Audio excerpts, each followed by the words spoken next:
Assalamualaikum viewers, welcome to our YouTube channel. Today the topic of discussion is elements of cache design. We will discuss each element of cache design one by one. The first element of cache design is unified versus split cache. इस point पे unified और split cache के दरमियान difference को discuss किया गया है। आपको पता है कि मेन मेमोरी में डाटा और इंस्ट्रक्शन का कम्बिनेशन होता है। सीपीयू मेन मेमोरी से ही इंस्ट्रक्शन को फेच करता है और उस पर एग्जीक्यूशन परफॉर्म करता है, और जब वो एग्जीक्यूशन परफॉर्म करता है तो उसे डाटा रिक्वायर्ड होता है जो वो मेन मेमोरी से एक्सेस करता है। तो मेन मेमोरी में डाटा और इंस्ट्रक्शन का कम्बिनेशन होता है। इसी तरह यूनिफाइड कैशे में हम कहेंगे कि एक ऐसा कैशे जिसमें डाटा और इंस्ट्रक्शन दोनों एग्जिस्ट कर रहे हों उसे हम यूनिफाइड कैशे कहेंगे। और स्प्लिट कैशे को हम इस तरह डिफाइन करेंगे कि एक कैशे थी लेकिन हमने उसको दो कैशेस में डिवाइड कर दिया, स्प्लिट कर दिया। एक कैशे डाटा को होल्ड कर रहा है और दूसरा कैशे इंस्ट्रक्शंस को होल्ड कर रहा है, तो इसे हम स्प्लिट कैशे कहेंगे। आई hope so that first element of cache design clear to you people. Now we are going to discuss second element of cache design, replacement algorithm. Replacement algorithm सबसे पहले मैं आपको बताऊं कि यूज कहाँ होते हैं, क्यों होते हैं। आपको पता है कि मेन मेमोरी से कैशे में वो इंस्ट्रक्शंस या वो डाटा लोड किए जाते हैं जिनकी सीपीयू को ज़रूरत होती है, सीपीयू ने एग्जीक्यूशन करनी होती है। लेकिन बाज़ औक़ात कैशे में हमें सीपीयू का रिक्वायर्ड डाटा नहीं मिलता, वो रिक्वायर्ड वर्ड या वो रिक्वायर्ड इंस्ट्रक्शन नहीं मिलती जिसको सीपीयू ने एग्जीक्यूट करना होता है, उसे हम कैशे मिस कहते हैं। देन हमें मेन मेमोरी से उस वर्ड को या उस इंस्ट्रक्शन को एक्सेस करके कैशे में स्टोर करवाना होता है या लोड करवाना होता है। लेकिन अगर ऑलरेडी ही कैशे की मेमोरी फुल है तो क्या उसमें आप एक न्यू ब्लॉक या एक न्यू वर्ड स्टोर करवा सकते हैं? No, you can not store, क्योंकि ऑलरेडी उसका साइज बिल्कुल फुल है, कैशे फिल है। तो देन आपको किसी इंस्ट्रक्शन को या किसी ब्लॉक को वापस मेन मेमोरी में भेजना पड़ेगा और न्यू ब्लॉक को कैशे में ट्रांसमिट करवाना पड़ेगा। तो इस प्रोसेस के लिए जो एल्गोरिदम इस्तेमाल होता है उसे हम रिप्लेसमेंट एल्गोरिदम कहते हैं। रिप्लेसमेंट एल्गोरिदम 3 टाइप्स के हैं: LRU least recently used, LFU least frequently used, FIFO first in first out. इसको हम Q के नाम से भी याद रखते हैं। ओके व्यूअर्स, आप देख सकते हैं कि मैंने यहाँ पे हर रिप्लेसमेंट एल्गोरिदम के नीचे एक एग्जाम्पल दी है ब्लॉक की। सबसे पहले मैं ये आपको एग्जाम्पल समझा देती हूँ कि A ब्लॉक है, B भी ब्लॉक है, इसी तरह C और D भी ब्लॉक है। और जो ब्रैकेट्स में लिखी है वैल्यू वो इंडिकेट कर रही है कि ये ब्लॉक कितनी दफ़ा कॉल हुए हैं फ्रॉम CPU। A को 0 टाइम कॉल गई है, यानी कि ये ब्लॉक बिल्कुल भी यूटिलाइज नहीं हुआ बाय CPU। B ब्लॉक को 1 टाइम कॉल की गई है, C को 2 टाइम्स और D को 3 टाइम्स। अब आपको पता है कि जो रिप्लेसमेंट एल्गोरिदम है, first replacement algorithm that is least recently used. Least mean सबसे कम टाइम।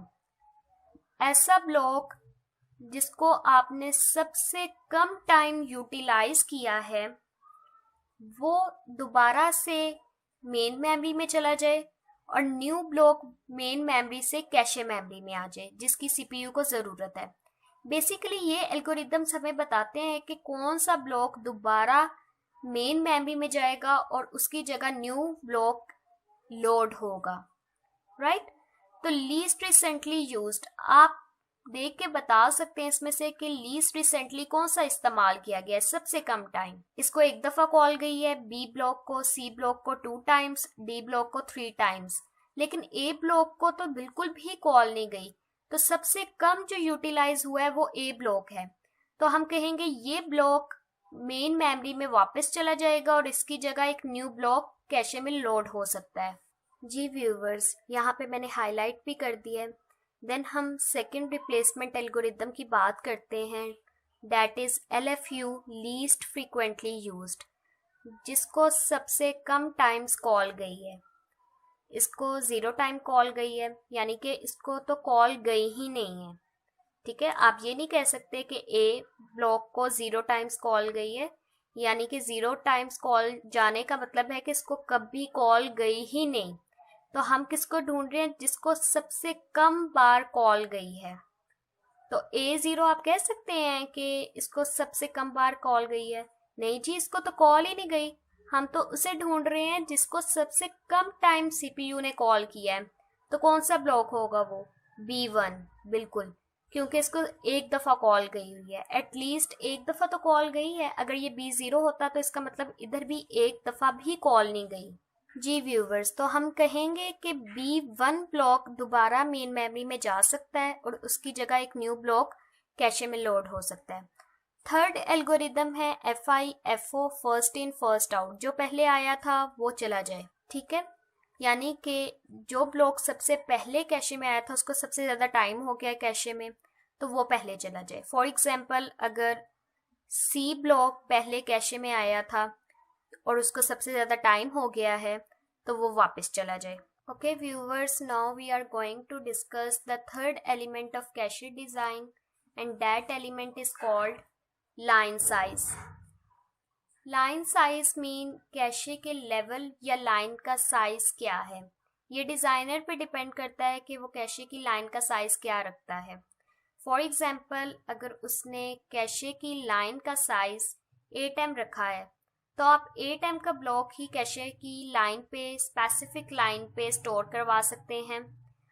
ऐसा नहीं हो सकता कि आप 16M का ब्लॉक लें और उसे कैशे की लाइन पे स्टोर करवा दें, जबकि कैशे की लाइन का साइज ही 8M है। ओके, इसका एडवांटेज ये है कि जितना ज्यादा आपकी लाइन का साइज ग्रेटर होगा, उतने ही आप नंबर ऑफ वर्ड्स को अपने कैशे की लाइन या लेवल पे स्टोर करवा सकते हैं। लेकिन इसका एक डिसएडवांटेज भी है। हमने पढ़ा था रेफरेंस ऑफ लोकेलिटी में टेम्पोरल लोकेलिटी। टेम्पोरल लोकेलिटी में मैंने आपको बताया था कि ये तब अकर होती है जब CPU सेम ब्लॉक के सेम वर्ड को बार बार एक्सेस कर रहा हो।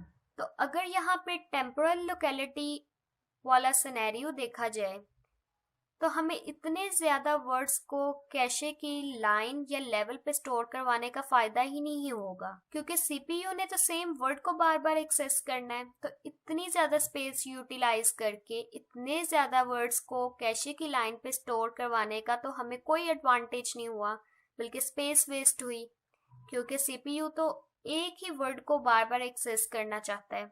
तो अगर ये इशू हो जाए तो हमारे पास इसका एडवांटेज डिसएडवांटेज में चेंज हो जाता है। I hope so that you have got this point. Now we are going to discuss the fourth element of cache design, and the fourth element of cache design is number of caches. इसको हम अपने previous lecture में detail में discuss कर चुके हैं कि सबसे पहले हमारे पास एक सिंगल कैशे थी, देन हमने इसको 3 लेवल कैशे में स्टडी किया। अगर कैशे के 3 सेपरेट लेवल्स बना दिए जाएं तो कैशे हिट के चांसेस ज्यादा होंगे और कैशे मिस के चांसेस कम होंगे। तो अगर आपने मेरा वो लेक्चर नहीं लिया तो आपको वो लेक्चर लेना चाहिए, क्योंकि इसमें मैंने डिटेल में नंबर ऑफ कैशेस को डिस्कस किया है, राइट। तो यहाँ पे मैंने थोड़ा सा आपको ओवरव्यू दे दिया है कि सिंगल कैशे में कैशे हिट के चांसेस कम होते हैं, क्योंकि तमाम वर्ड्स तो हमारे पास कैशे में स्टोर नहीं ना हो सकते।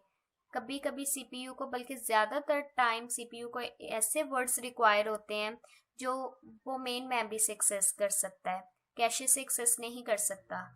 तो देन आपको रिप्लेसमेंट एल्गोरिदम भी इस्तेमाल करने पड़ सकते हैं, क्योंकि सबसे पहले आप मेन मेमोरी से कैशे में स्टोर करवाएंगे उस वर्ड को या उस इंस्ट्रक्शन को, देन CPU पे ट्रांसमिट करवाएंगे, राइट। लेकिन 3 लेवल ऑर्गेनाइजेशन में कैशे हिट के चांसेस ज्यादा होते हैं, क्योंकि 3 लेवल्स बना दिए जाते हैं कैशे के। अगर 1 लेवल पे नहीं मिला आपका रिक्वायर्ड वर्ड या इंस्ट्रक्शन, तो वो लेवल 2 पे होने के चांसेस होते हैं। लेवल 2 पे नहीं मिला तो लेवल 3 पे हो सकता है कि वहां पे हो, लेकिन अगर वहां भी नहीं मिला देन आप मेन मेमोरी की तरफ जाते हैं। तो आप मेरा वो लेक्चर लास्ट में देखिएगा। Okay viewers, now we are going to discuss the fifth element of cache design. Actually we have discussed this element एक डिटेल लेक्चर मैपिंग फंक्शन के नाम से प्लेलिस्ट में मौजूद है. उसमें हमने डायरेक्ट मैपिंग फंक्शन, एसोसिएटिव और सेट एसोसिएटिव डिटेल में डिस्कस किया हुआ है. तो I am not going to discuss it as I have discussed it. So let's move to our next elements of cache. Okay viewers, now we are going to discuss some other elements of cache design. The cache size and the write policy. First we will discuss cache size and then we will discuss write policy. So let's start with the discussion of cache size. Cache का size increase भी हो सकता है और decrease भी. सबसे पहले हम बात करेंगे कि अगर कैशे का साइज इंक्रीज कर दिया जाए तो ब्लॉक्स जो कैशे मेमोरी में लोड होते हैं वो भी इंक्रीज हो जाएंगे.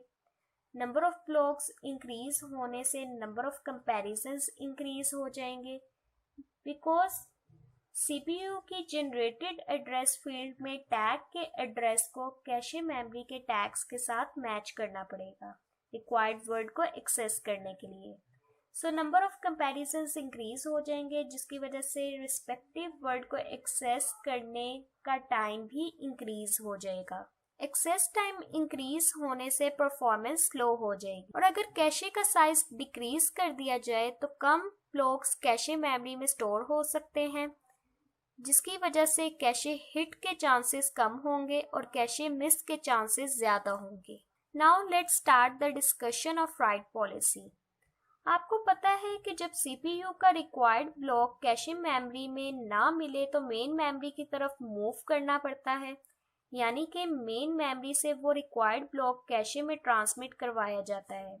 लेकिन अगर कैशे की कैपेसिटी फुल हो एंड न्यू ब्लॉक लोड करने की स्पेस ना हो तो हम किसी यूजलेस ब्लॉक को मेन मेमोरी में शिफ्ट कर देते हैं एंड रिक्वायर्ड ब्लॉक कैशे में लोड कर देते थे. लेकिन इस तरह ब्लॉक्स को कैशे टू मेन मेमोरी और main memory to cache load करने में बहुत टाइम वेस्ट होता है. तो राइट पॉलिसी में हम ब्लॉक को कैशे मेमोरी से वापस मेन मेमोरी में ट्रांसमिट करने की बजाय अनमॉडिफाइड ब्लॉक की जगह रिक्वायर्ड ब्लॉक को राइट कर देंगे. Unmodified block mean the block which is not called by CPU, जिसको सीपीयू ने एक भी दफा कॉल नहीं किया. अनमॉडिफाइड ब्लॉक मेन मेमोरी में वापस नहीं जाएगा, बस उसकी जगह रिक्वायर्ड ब्लॉक राइट कर दिया जाएगा. Right? Then there are two types of write policy, write back and write through. First we will discuss write back and then write through. लेकिन इन दोनों को डिस्कस करने से पहले हम ये क्लियर कर लेते हैं कि मेन मेमोरी से ब्लॉक्स कैशे मेमोरी में ट्रांसमिट होते हैं एंड देन कैशे मेमोरी से रिक्वायर्ड वर्ड सीपीयू पे ट्रांसमिट होते हैं. जब सीपीयू रिस्पेक्टिव वर्ड को एग्जीक्यूट करता है तो बाज़ औक़ात वर्ड की वैल्यू अपडेट हो जाती है. इस अपडेट वैल्यू को फिर मेन मेमोरी में स्टोर करना लाजमी होता है, क्योंकि आईओ डिवाइस मेन मेमोरी से ही कम्युनिकेट करती है करेक्ट वर्ड की वैल्यू को एक्सेस करने के लिए. राइट बैक में कैशे में वर्ड की एग्जीक्यूशन के बाद वैल्यू अपडेट हो जाती है. आईओ डिवाइस कैशे को ही एक्सेस करेगी, मेन मेमोरी में बाद में अपडेशन होगी. लेकिन इसका डिसएडवांटेज ये है कि कैशे एक टेम्परेरी स्टोरेज लोकेशन है. फेलियर के केस में न्यू या अपडेटेड वैल्यू रिकवर नहीं हो पाएगी. राइट? राइट थ्रू में जैसे ही एग्जीक्यूशन के बाद वर्ड की वैल्यू अपडेट हुई, मेन मेमोरी में भी रिस्पेक्टिव वर्ड की वैल्यू अपडेट कर दी जाएगी. आईओ मेन मेमोरी को एक्सेस करेगा ताकि करेक्ट आउटपुट कैलकुलेट कर सके करेक्ट वैल्यू को एक्सेस करके. डिसएडवांटेज ये है कि मेन मेमोरी से एक्सेस करने में ज़्यादा टाइम रिक्वायर्ड होगा. Now let's move to the discussion of approaches to cache coherence. There are three approaches: bus watching with write-through, hardware transparency, and non-cacheable memory. First, we will discuss bus watching with write-through. बस watching with right through में हर processor की अपनी cache memory होगी. एक cache controller होगा जिसके पास main memory के तमाम ब्लॉक्स का एड्रेस स्टोर होगा। आईओ डिवाइस एक्सेस करने से पहले कंफर्म करेगी कि main memory and cache memory में रिक्वायर्ड वर्ड की वैल्यू में डिफरेंस तो नहीं है, एंड ये कंफर्मेशन कैशे कंट्रोलर के थ्रू होगी, राइट? अगर वैल्यू डिफरेंट हुई तो आईओ डिवाइस मेन मेमोरी वाली वैल्यू को एक्सेस करेगी एंड कैशे वाली वैल्यू इनवैलिड हो जाएगी, बिकॉज आपको अभी मैंने बताया था कि राइट थ्रू में मेन मेमोरी में वैल्यू मस्ट अपडेट होती है और वही वैलिड होती है, एंड आईओ एक्सेस ही मेन मेमोरी को करता है। Second approach is hardware transparency. जब मेन मेमोरी में किसी वर्ड की वैल्यू अपडेट होगी एग्जीक्यूशन के बाद, तो एक सिग्नल ब्रॉडकास्ट होगा बाय कैशे कंट्रोलर, जो इस बात को इंडिकेट करेगा कि मेन मेमोरी में वर्ड की वैल्यू अपडेट हो चुकी है। तो कैशे में जहां जहां वो वर्ड यूज हो रहा होगा या स्टोर होगा, उसकी वैल्यू खुद ही अपडेट हो जाएगी, ठीक है? और पता कैसे चला? जो सिग्नल ब्रॉडकास्ट हुआ by cache controller. Then the third approach is non cacheable memory. Non cacheable memory में मेन मेमोरी को ही कैशे में डिवाइड कर लेते हैं एंड उसे एज अ कैशे यूज करते हैं। अगर किसी ऐसे वर्ड की सीपीयू को ज़रूरत है जो मेन मेमोरी में या वो मेमोरी जिसको हम कैशे के तौर पे इस्तेमाल कर रहे हैं उसमें मौजूद नहीं है, तो हार्ड डिस्क से मेमोरी में वो वर्ड या वो ब्लॉक लोड करवाया जाएगा। देन वहाँ से रिस्पेक्टिव वर्ड को एक्सेस करके सीपीयू पे ट्रांसमिट करवा दिया जाएगा ताकि सीपीयू उस पे डाटा ऑपरेशंस को परफॉर्म करे। Okay viewers, now we are going to discuss the last and most important element of cache design, that is cache address. Cache address दो तरह के हैं, एक लॉजिकल एड्रेस है और एक फिजिकल एड्रेस है। इसी तरह कैशे की दो टाइप्स हैं, एक लॉजिकल कैशे है और एक फिजिकल कैशे है। हम इनके स्ट्रक्चर को वन बाय वन डिस्कस करेंगे। सबसे पहले हम लॉजिकल कैशे के स्ट्रक्चर को डिस्कस करते हैं। आप देख सकते हैं एक साइड पे मेन मेमोरी है और एक साइड पे पी यानी कि प्रोसेसर है। Processor is also called CPU. CPU जो एड्रेस जनरेट करेगा अपने रिक्वायर्ड वर्ड को एक्सेस करने के लिए, उसे हम लॉजिकल एड्रेस कहेंगे। LA stands for logical address. Then MMU यानी कि memory management unit logical address को फिजिकल एड्रेस में कन्वर्ट करेगा। देन फिजिकल एड्रेस हमें मदद देगा कि हम मेन मेमोरी से रिक्वायर्ड ब्लॉक के रिक्वायर्ड वर्ड को एक्सेस करके सीपीयू पे ट्रांसमिट करवा सकें। लॉजिकल कैशे में कैशे आपकी प्रोसेसर के नज़दीक लाई करती है। आप देख सकते हैं कि जहाँ पे लॉजिकल एड्रेस जनरेट हुआ है वहीं पे आपके पास कैशे लाई कर रही है। देन हम फिजिकल कैशे को डिस्कस करते हैं। फिजिकल कैशे में भी वही सेम स्ट्रक्चर है। मेन मेमोरी है एक साइड पे प्रोसेसर है। प्रोसेसर जो एड्रेस जनरेट करेगा उसे हम लॉजिकल एड्रेस कहेंगे। एंड देन मेन मेमोरी से वर्ड एक्सेस करने के लिए हमें फिजिकल एड्रेस रिक्वायर्ड होगा। PA stands for physical address and LA stands for logical address. Here MMU stands for Memory Management Unit. It converts logical address into physical address. Physical cache में cache जो है वो main memory के पास लाई कर रही है, यानी कि जहाँ पे आपका फिजिकल एड्रेस जनरेट हो रहा है वहीं पे आपकी कैशे है। देन हम मेन मेमोरी से फिजिकल एड्रेस को यूटिलाइज करके अपने रिक्वायर्ड वर्ड को एक्सेस करके CPU पे ट्रांसमिट करवा देंगे। सो व्यूवर्स, आज की इस वीडियो में हमने एलिमेंट्स ऑफ कैशे डिज़ाइन को डिटेल में डिस्कस किया है। अगर आपको कोई भी कन्फ्यूजन है किसी भी पॉइंट पे तो आप मुझसे कमेंट सेक्शन में पूछ सकते हैं। I will surely answer you people. Then हम अपने नेक्स्ट लेक्चर में कंप्यूटर आर्किटेक्चर एंड ऑर्गेनाइजेशन के कोर्स को प्रोसीड करेंगे। टिल देन, अल्लाह हाफिज़।